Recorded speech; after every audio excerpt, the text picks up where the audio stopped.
Coming up on Arirang News, as South Korea's high school seniors end their first week back in class, the Prime Minister and the Education Minister visit some schools in person to see how things are going. They pledge to make sure students and teachers can focus on their work. The Chinese government says it will not set an economic growth target for this year, an admission that it's facing extreme uncertainty. The pandemic is known to have taken a massive economic toll already. And while South Korea's exports have taken a hit overall, shipments from new industries like biotech and next-generation semiconductors are seeing a boom. It's 5 p.m. here in Seoul. Thanks for joining us on Arirang News. I'm Devin Whiting. South Korean Prime Minister Chung Se-kyun paid a visit to a high school in Seoul today to encourage the students and teachers who are back in class this week. Chung told them that it's desirable that they resume their academic schedule, adding that the government will work to both contain COVID-19 and help students get back to their schoolwork. Take a listen. By closely communicating with each other, I hope we can work to both guarantee our students' right to learn as well as their safety from the virus when at school. Meanwhile, the Minister of Education, Yoo Eun-hae, also went to a high school in central Seoul where she promised to find ways to help teachers in this time of crisis. The government is set to announce a new set of measures to make it feasible for students to wear masks at all times when at school during the summer. South Korea's extraordinary quarantine measures extend to the high seas, too. The Korea Coast Guard offers disinfection services for boats that take people on fishing tours. It's also changed the way it handles criminal suspects like poachers. Our Choi Jung-yoon has this story. To prevent further infections and to ease the concerns of local boat owners amid the increasing number of fishing enthusiasts flowing into the area as the weather warms up, the Korea Coast Guard is disinfecting their vessels regularly in cooperation with local governments. More than 70% of the people coming here to fish arrive from other regions. If one gets infected, it could become a community-based transmission, possibly leading to a cluster infection. Keeping a meter apart is practically impossible on the vessel. So COVID-19 quarantine on the sea focuses on preventive measures. Checking passengers' temperatures before they board the boat, as well as having everyone wear face masks and disinfect their hands. The most important part of a boat to disinfect is a common area where fishermen eat and rest. The area is confined and enclosed, so it's crucial to prevent any possible infection. The captain is in charge of quarantining the boat and keeping passengers safe. To run our business right now, disinfection is a must. We do it ourselves, but it's expensive. We are extremely grateful for the hard work of the Taean Coast Guard. The Korea Coast Guard's patrol vessel, which usually goes out to sea for days to conduct inspections, also undergoes strict quarantine. From the control room to the engine facilities, areas where the Coast Guard officials work are carefully sanitized. The Marine Police have also modified their methods for cracking down on illegal activities at sea. These empty holding cells are a result of COVID-19 outbreak. The crime rate hasn't gone down, but as illegal actions on sea involve foreign vessels, we focus on evicting them and minimizing face-to-face contact. To share their experience of maritime quarantine, the Korea Coast Guard has published an English-language brochure. It plans to share it with some 80 Coast Guards and related agencies around the world. Choi Jung-yoon, Arirang News, Taean. The Seoul city government has resumed a popular program that funds startups by college students. Called Campus Town, it had been suspended because of the pandemic. It provides free workspace and funding for young entrepreneurs.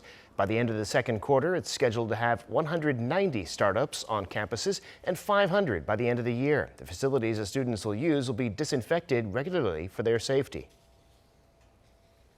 The channel you're now watching, Arirang TV, has signed a memorandum of understanding with another of South Korea's English-language news outlets, the Korea Times. Under the agreement, they'll work together to cover Korea-related issues and promote the country's cultural content overseas. Both outlets target Korean and international viewers alike, so it's hoped that by working together, they'll raise their competitiveness globally.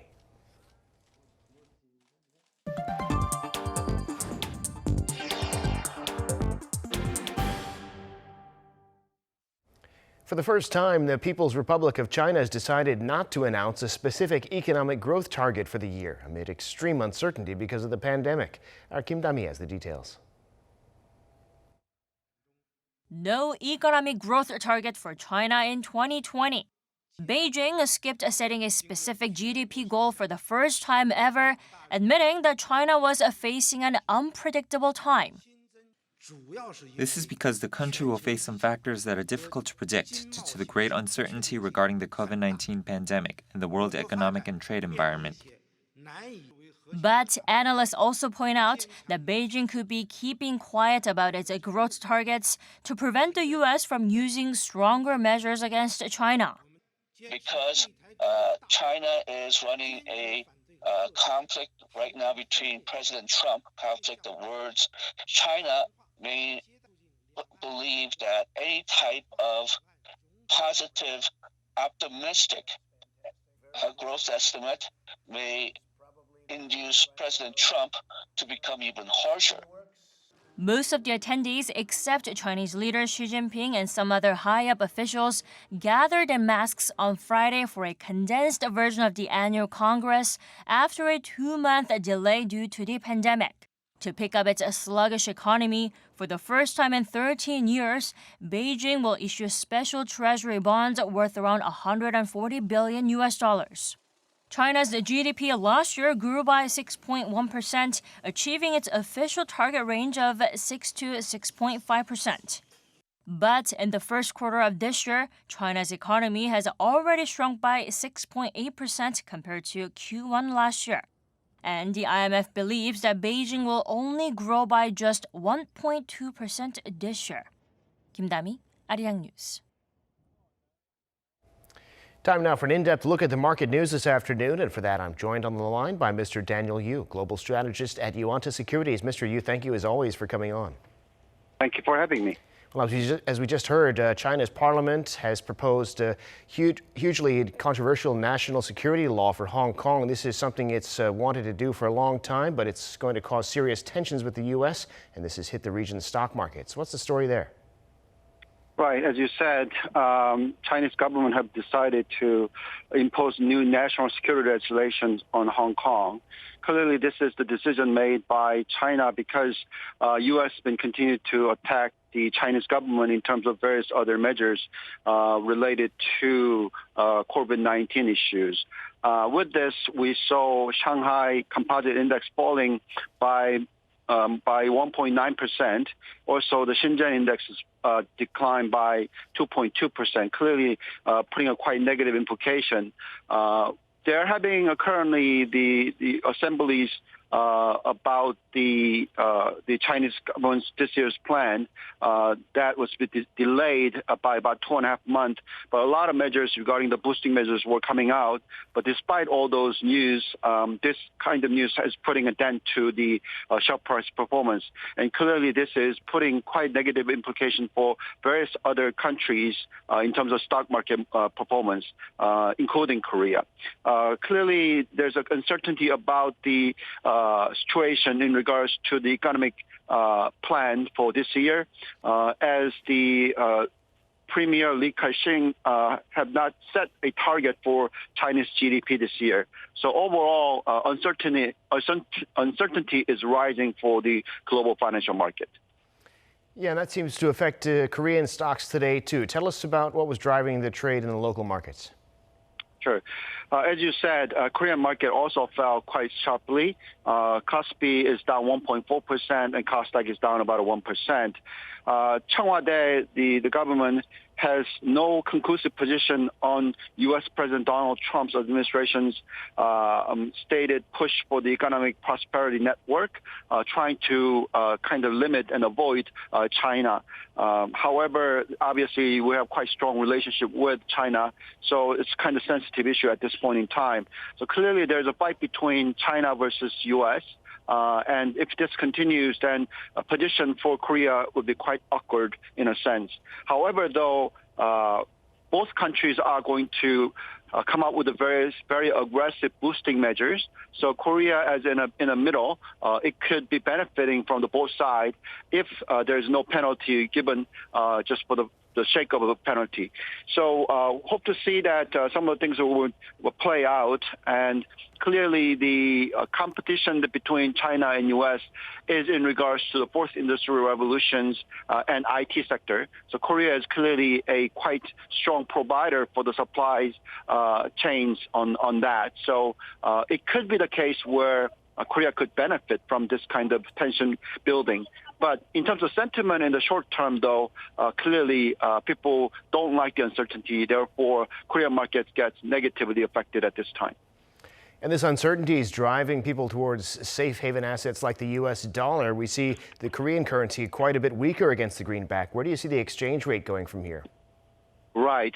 I think that what U.S. is trying to achieve is that they don't want to see currency depreciated sharply. The reason for that is because if you look at 2008, we saw quite significant boosting measures through the money supply.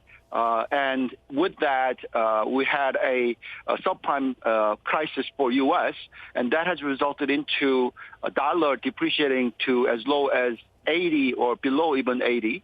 And that really resulted into quite a weakness, and actually more weights were given to China in a sense.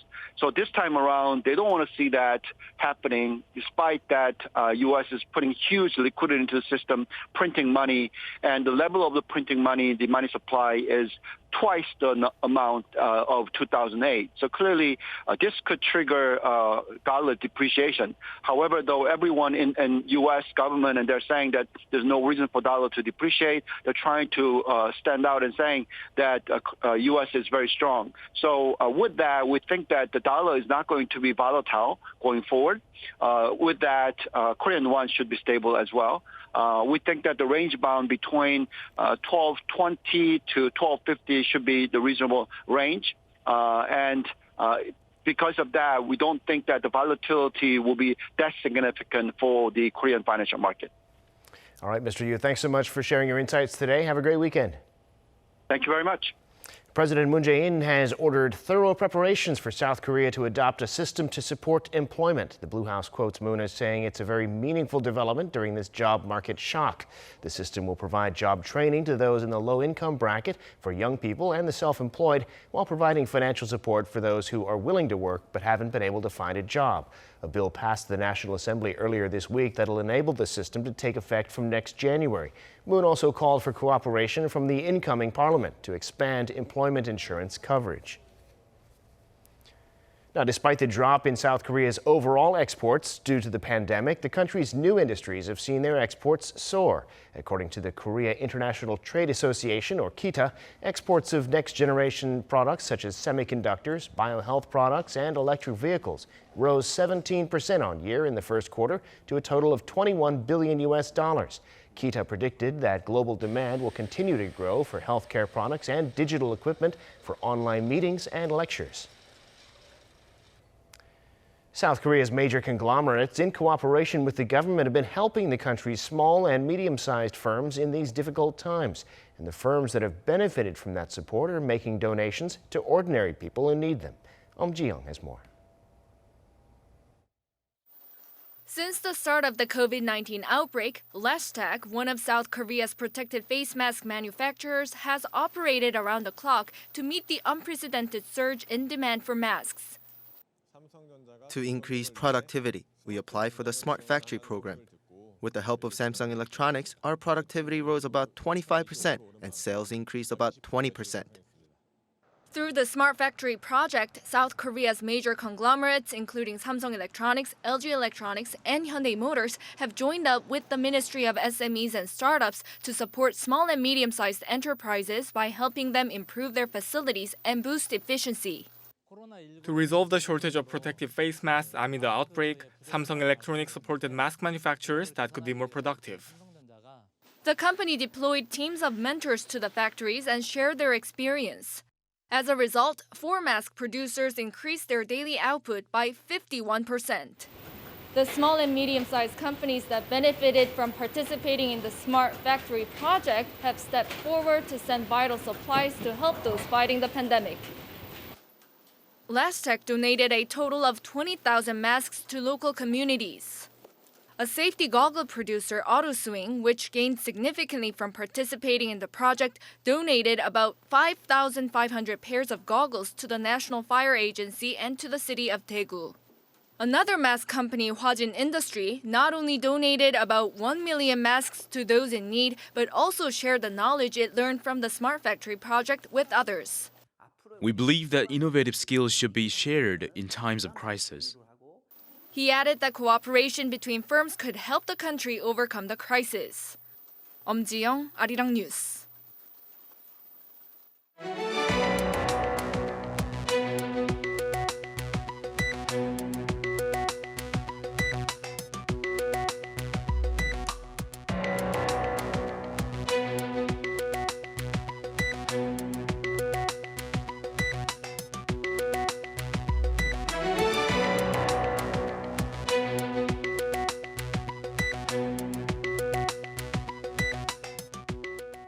That brings us to the end of this newscast. Thank you for watching. More live news coming your way at 7 p.m. Korea time.